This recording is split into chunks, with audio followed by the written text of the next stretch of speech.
Ja, Leute, wir haben uns gewundert, wieso keine Sau am Baden ist. Schaut euch das mal an, die hunderte Menschen, keiner ist am Baden. Ja. Aber wir haben herausgefunden, warum.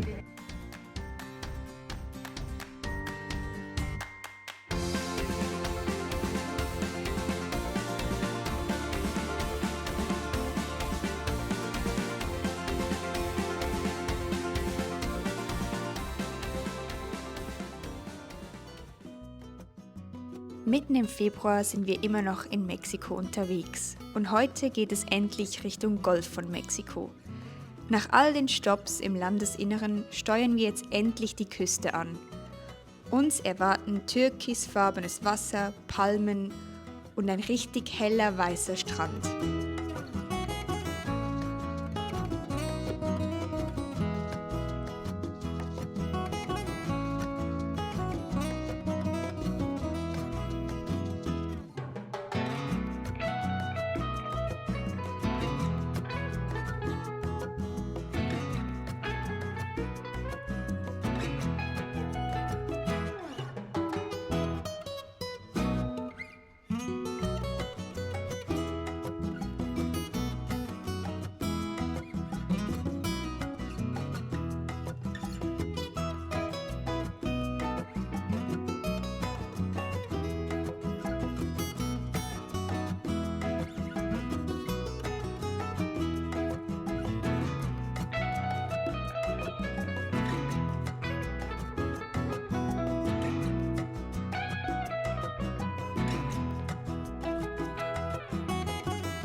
Heute verlassen wir dieses schöne Strandplätzchen hier in Campeche und fahren weiter in das Städtchen Campeche, um uns das mal anzuschauen.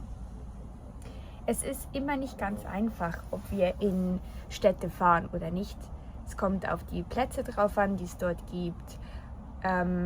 Wir schauen viel auf Google Street View, wie die Straßen aussehen, wie es sich ausgeht mit den Stromkabeln. Natürlich kann man das vorher nicht immer alles schon vorher durchschauen.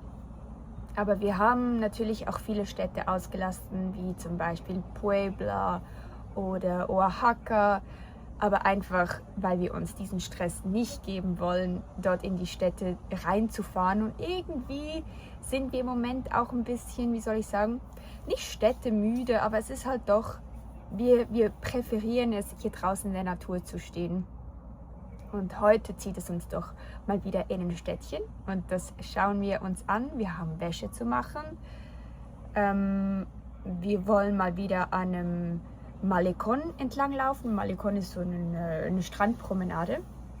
Ja, und uns einfach mal ein bisschen treiben lassen. Thiago arbeitet in letzter Zeit ziemlich viel, er hat immer wieder Meetings, so wie jetzt auch. Und er macht die oftmals draußen und dann kann ich sogar drinnen bleiben und dann mache ich meistens noch den Biggie fertig, damit wir danach wieder abreisebereit sind.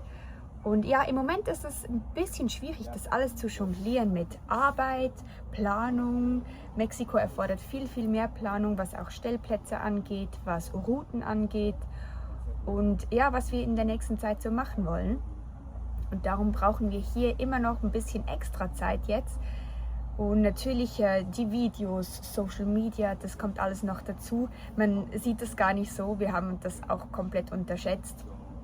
Aber es ist doch einiges an Arbeit und wir wollen das ja auch immer irgendwie so authentisch wie möglich rüberbringen, damit ihr so einen richtig echten Eindruck von diesen Orten bekommt. Und das erfordert schon ein bisschen Arbeit und das neben Thiagos Arbeit noch zu jonglieren, ist manchmal eine Herausforderung. Aber ich glaube, soweit läuft's gut.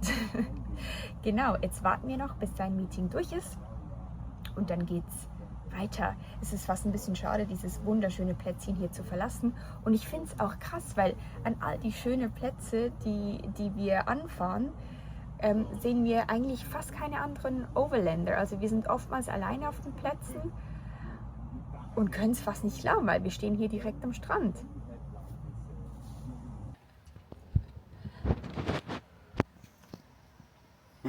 Willst du was dazu sagen? Ich habe da nichts dazu zu sagen. Ist schön am Strand. Es ist richtig schön am Strand, ja. Irgendwie Mücken oder Sandflöhe, weiß der Teufel was, haben auch Freude an mir, wie man sieht. Naja, passt schon.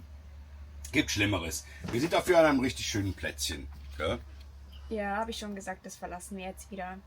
ja, jetzt geht's gleich los. Erst noch Frühstück. Und dann geht's weiter nach Campeche. Nein, Campeche. Sehr gut. Man lernt dazu.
El río fluye, nunca solo está, solo está. El río fluye, nunca solo está, no solo está.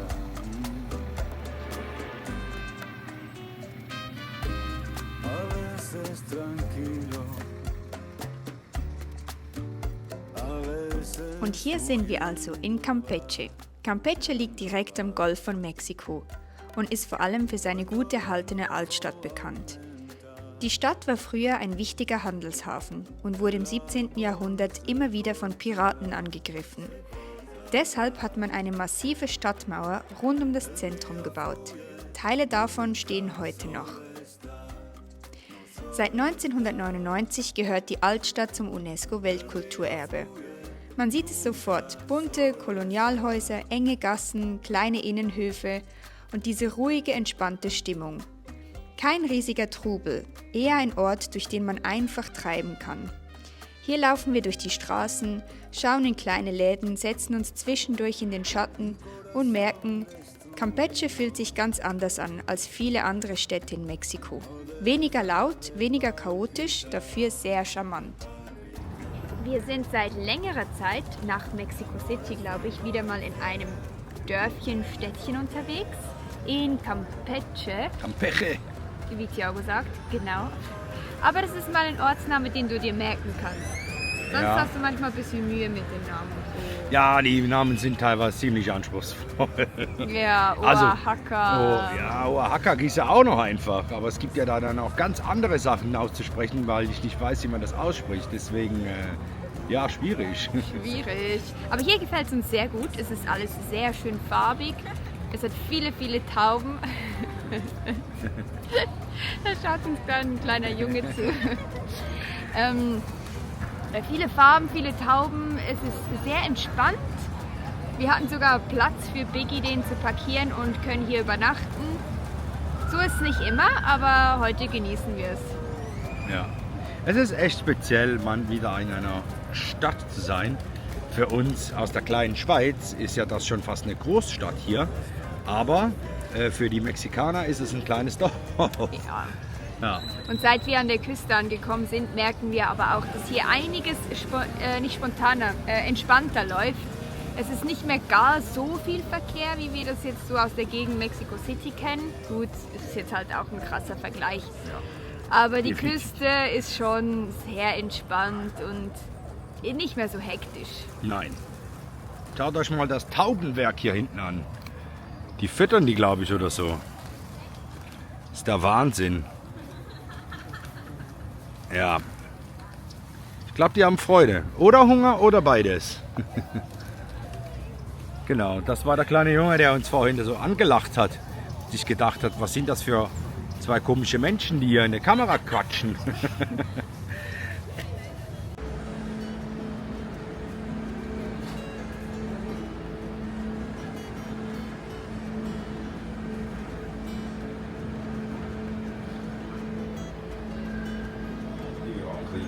Ja, schon mal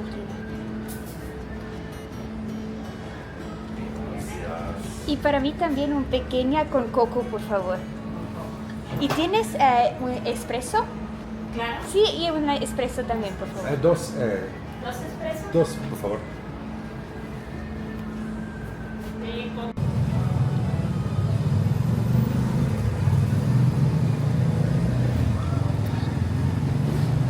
Essen haben wir schon lange nicht mehr, gell? Das ist unsere Lieblingsbeschäftigung, Essen. Ja, ich glaube von dir nicht so wirklich. Aber Leute, ich sage euch was. Ich liebe Essen. Ich glaube, das sieht man manchmal auch ein bisschen. Aber es ist ganz okay. Wir gönnen uns jetzt bei der Hitze, wir haben ja so 27, 28 Grad, gönnen wir uns jetzt ein leckeres Eis. Und ein Espresso. Und ein Espresso aus einer, glaube ich, schon fast italienischen Maschine. Ja, immer wenn wir sehen, dass es eine italienische Maschine hat, dann egal welche Uhrzeit, dann gönnen wir uns einen Kaffee. Ja, da haben wir immer richtig Freude dran.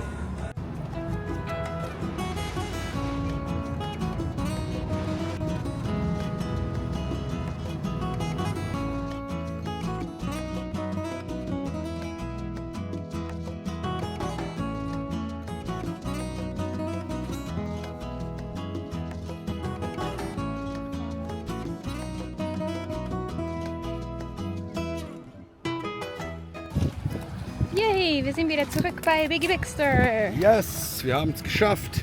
Und es hat Noch Besuch. Wir haben noch Besuch gekriegt da. Haben noch nicht ganz gesehen, aber ich glaube, es könnte Frankreich sein. Oder sonst was Europäisches. Auf jeden Fall geht's jetzt wieder zurück in den Biggie. Ich habe ein bisschen geschwitzt. Wie sieht es bei dir aus? Ich auch, jetzt wird es ein bisschen warm. Erstmal so, was sind das? Etwa 3 Kilometer hin, 3 Kilometer zurück und es war doch ein bisschen warm. Aber das Angenehme ist, es geht immer ein bisschen Wind. Also ist es richtig angenehm.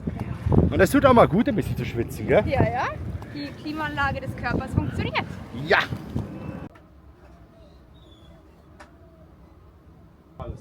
Agua y todo. Moto, ¿no? O moto también, sí. Disfruta la ciudad. Gracias.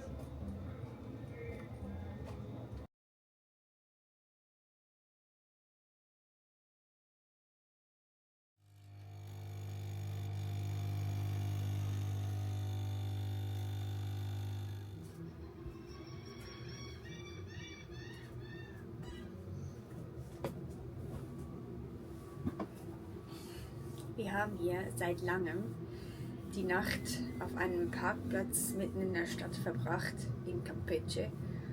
Und auch seit langem sehr eine schlechte Nacht gehabt. Es war wirklich so laut, bis bestimmt irgendwie 1 Uhr, halb 2. Und es ist ein Donnerstag. Ich weiß nicht, aber das sind halt vielleicht Mexikaner, die machen schon früher Party. Und wir stehen hier an dem Malecón, an der Promenade, an der Strandpromenade. Und es war einiges los. Also, ich glaube, heute wechseln wir wieder.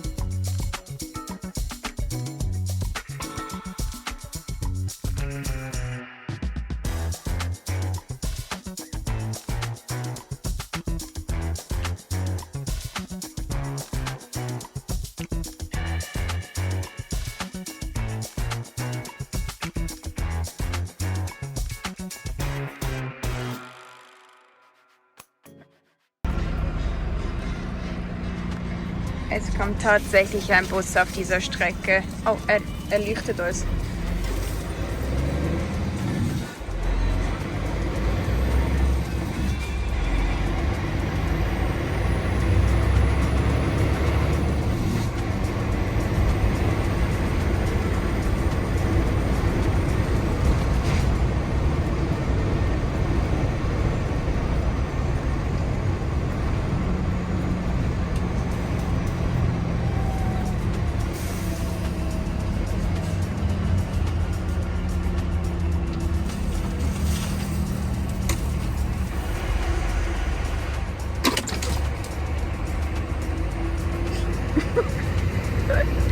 Wir haben es überlebt.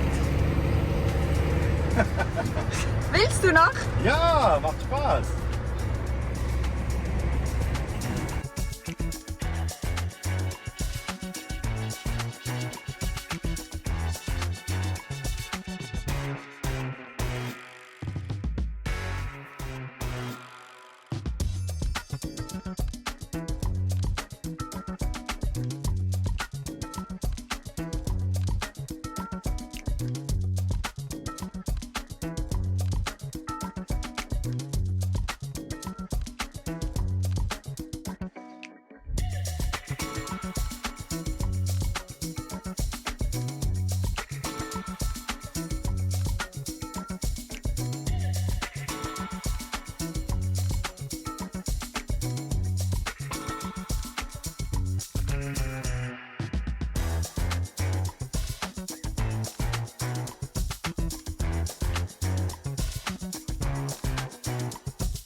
One, two, three, go!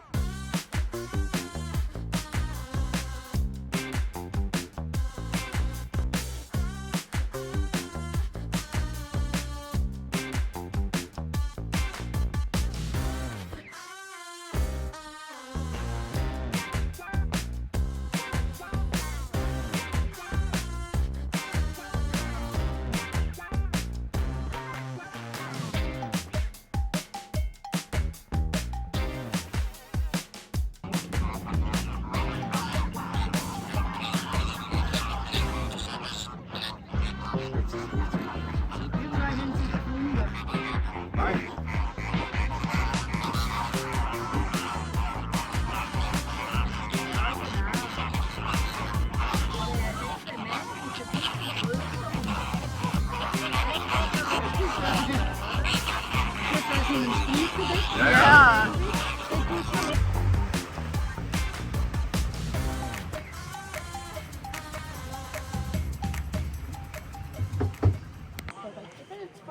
Ja, Leute, wir haben uns gewundert, wieso keine Sau am Baden ist. Schaut euch das mal an, die hunderte Menschen, keiner ist am Baden. Aber wir haben herausgefunden, warum. Es hat ein kleines Krokodil da drin. Ich weiß nicht, ob es klein war. Ich glaube, das war gar nicht so klein. Ja, keine Ahnung, ob klein, groß, egal. Ich will einfach nicht mit Krokodilen baden. Und jetzt sieht man es nicht mehr und jetzt geht erst recht keiner mehr rein. Ja. Aber die Füße halten sie alle rein.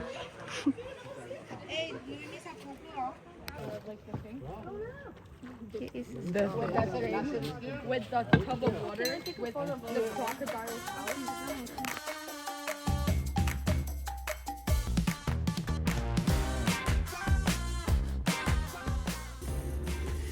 Wir sind jetzt an einem wunderschönen Campingplatz angekommen zwischen Campeche und Mérida und haben auf liebe Schweizer getroffen, mit denen sind wir jetzt ein bisschen unterwegs, das ist übertrieben, aber wir haben heute die Tour gemacht mit den Flamingos. Die Tour war jetzt ein bisschen, ja, wurde schnell abgewickelt, weil einfach enorm viele Touristen da waren. Ich glaube, die werden alle so von der Region Cancún und Playa del Carmen halt hingebracht und dann werden die auf die Boote geschmissen und dann raus und dann, also es war schon fast ein bisschen stressig. Aber nee, wir haben wirklich die Flamingos, haben toll ausgesehen, wir haben Krokodile gesehen und sind durch Mangroven gefahren. Es war trotzdem ein schöner Ausflug Und jetzt hier auf dem Campingplatz wird sogar für uns gekocht. Man kann hier einen Koch beauftragen, dass der was für uns kocht. Und jetzt kocht er für uns Mittagessen. Und Thiago hat eine Machete gekauft. Hat hier mit dem Typ vom Campingplatz geredet. Und da die anderen Schweizer in Südamerika viel die Machete gebraucht haben, hat er sich jetzt auch eine geholt und hat die direkt ich glaube, hier zum Schleifen gegeben. Die schleifen heute ihre Machete. Genau. Ja, so läuft es im Moment bei uns. Die Tage werden ein bisschen langsamer und entspannter und es tut eigentlich ganz gut, mal so ein bisschen runterzufahren. Ah, da ist er ja! Hallo! Ich habe gerade von deiner neuen Errungenschaft erzählt. Ah ja, der organisiert mir jetzt eine, voll cool.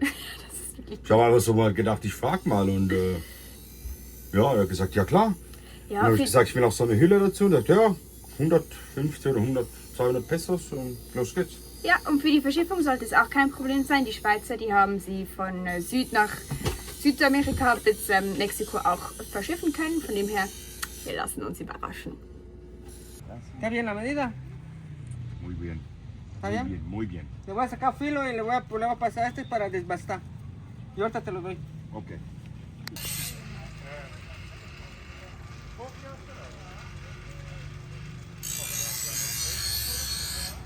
Ya sí. Ahora les traigo más papas, ¿ok? Si están Ok. fritos. ¿Está bien? Gracias. Muchas gracias. De nada.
Polizei da drauf!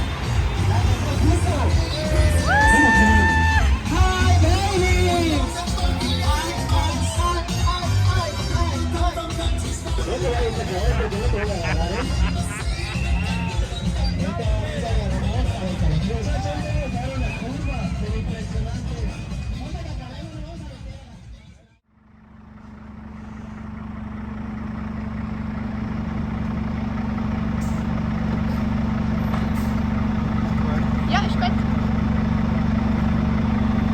Nein, guten Tag. Alles gut. Nein, ist schon gut.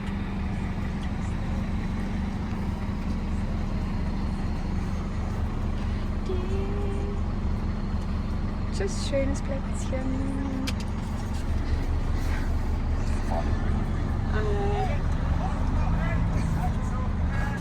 Ja, den könnt ihr euch Herzschritt machen, das ist nichts. Du bist ein Säckel. Adios!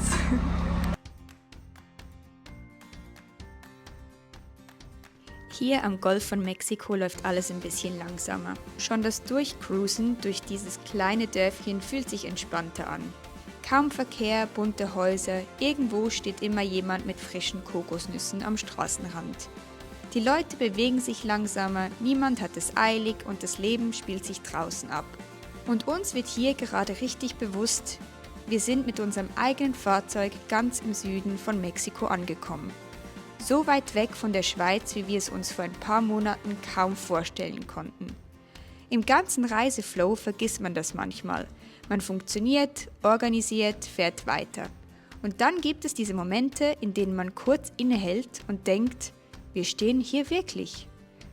Wir hoffen, wir konnten euch ein bisschen Wärme und Meeresluft ins Wohnzimmer bringen.